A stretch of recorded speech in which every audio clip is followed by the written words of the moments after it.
नमस्कार दोस्तों, जय माता की। आज मैं आपको भादवे की चौथ की कहानी सुनाऊंगी। तो सबसे पहले आप गेहूं के आखे और थोड़ा सा गुड़ हाथ में ले लेवे। तो कहानी सुनाती हूँ मैं आपको, भादवे की चौथ की कहानी।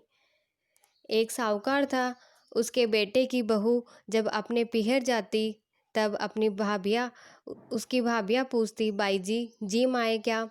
तब वह जवाब देती, हाँ खाई आई बासी कुसी। कुछ दिन बाद उसका पति ससुराल आया तो सब उसकी सहेलियां बोली, आप हमारी बाई जी को बासी सूखी रोटियां क्यों देते हो? यह बात आपके घराने के लिए अच्छी नहीं है। साहूकार का लड़का शर्मा गया। घर आया तो उसने अपने खाने की थाली तो उसे देता और उसकी लेकर आप खाता। थोड़े दिन बाद फिर गई तो भाभीियों ने पूछा, क्यों बाई जी, अब तो अच्छी तरह भोजन मिलता है? पर उसने जवाब दिया, साहूकार का बेटा लाने गया तो फिर सहेलियों ने उल्हाना दिया। बोली, आप अपनी माँ को कुछ भी नहीं कहते?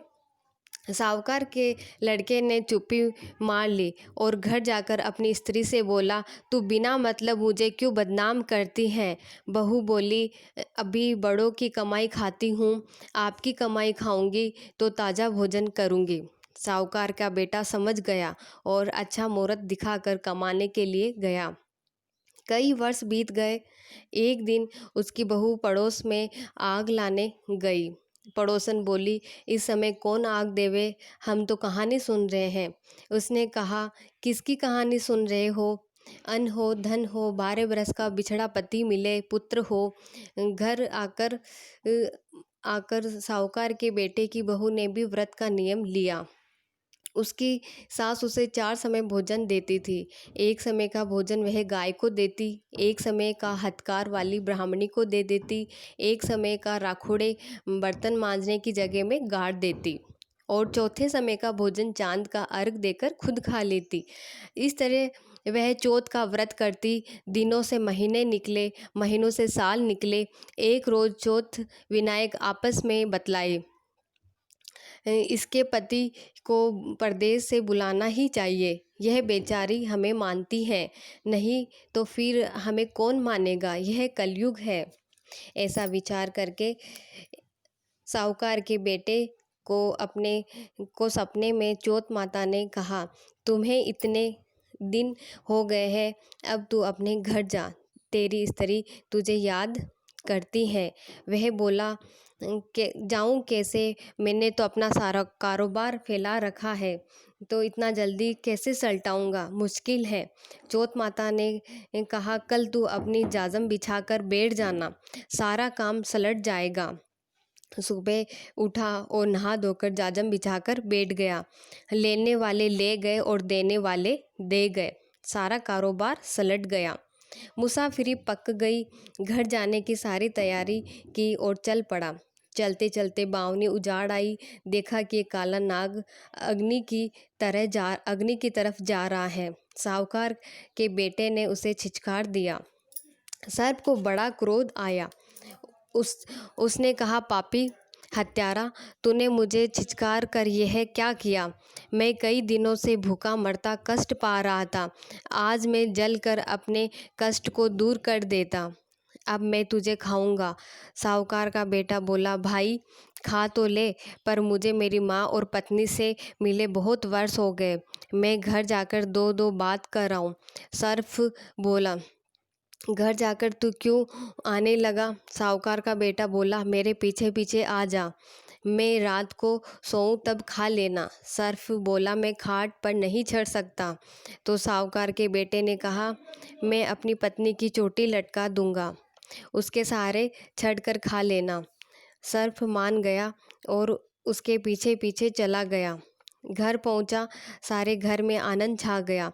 माँ के पैर धरती पर नहीं टिके, बहू के नखरे ही नहीं लिए जाए, पर साहूकार का बेटा किसी से भी बोला नहीं। उदास मन में घर वालों ने देखा, हारा थका है, रात हो गई। ऊपर छत के कमरे में सोने के लिए गया। सीढ़ियों में बालू मिट्टी बिछा बिछाकर छिड़काव दिए, जाकर सो गया। सर फुफकार मारता आया, पेड़ियों पर चढ़ने लगा तो ठंडी ठंडी रेत में लोटपोट होकर खुश हो गया। ऊपर चढ़ा तो दूध का कटोरा भरा देखा। केसर कस्तूरी गिरा हुआ दूध पीकर मस्त हो गया। आगे चलकर फूलों की सुगंध से मस्त हो गया। हर बार उसने सोचा कि ऐसे आदमी को खाना तो नहीं चाहिए, पर खाऊंगा ही, क्योंकि मैं वचन का बांधा हुआ हूँ। चौथ विनायक आपस में बतलाए कि काल तो पास आ गया है, इस बेचारी के बहुत बुरी होगी।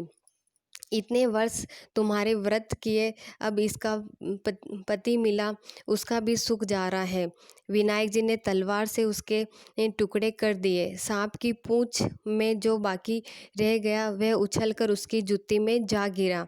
कीड़ियाँ आपस में बतलाई, साहूकार की बहू रोज हमें दलिया आटा डालती, उसका बदला न चुकाया तो फिर अपने वंशज का पालन पोषण कौन करेगा।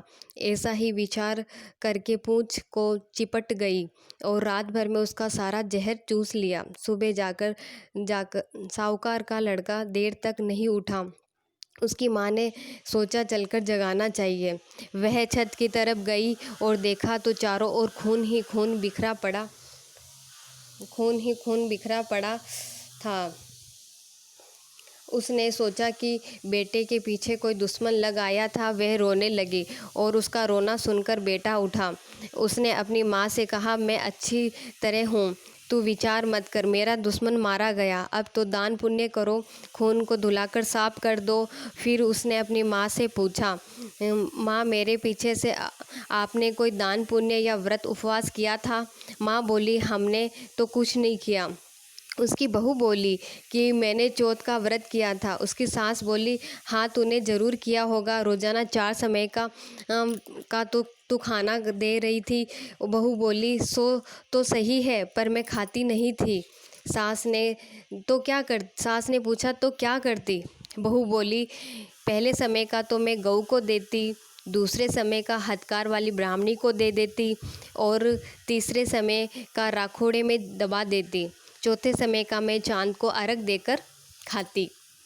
सास ने कहा, ऐसे कैसे माना जाए? बहू बोली, आप इस बात की जांच करो। सास गऊ के पास गई तो गऊ ने सर हिलाकर हाँ भरी। ब्राह्मणी से पूछा तो उसने भी हाँ दी दी। राखुड़ी को खोदकर देखा तो हीरे मोती जगमगा रहे थे। सास को इमाम आ गया और बोली कि हाँ बहू, तेरे इस व्रत से ही आज मेरा बेटा राजी खुशी है, इसका दुश्मन मारा गया है और खूब धन दौलत भी हो गई। सारी नगरी में ढिंढोरा पिटवा दिया कि बेटा की माँ पुरुषा की स्त्री 12 वर्ष का व्रत करे, 12 नहीं तो 4 और 4 नहीं हुए तो 2, अपने दीदे गाड़ो आँख पैर के लिए ज़रूर करे। हे महाराज चौथ विनायक, जैसे आपने बेटे का कष्ट काटा उसी तरह सबका काटना। उसकी बहू को सुहाग भाग दिया वैसे सबको देना। कहानी कहने वाले, हुकारा भरने वाले हुकाने भरने वाले को, हमको और हमारे परिवार को सबको देना। यह भादवे की चौथ की कहानी समाप्त हुई। अब आप चंद्रमा के अर्घ देके भोजन करें और हमारे चैनल को सब्सक्राइब ज़रूर करें। अगर आपको और भी कहानियाँ सुननी है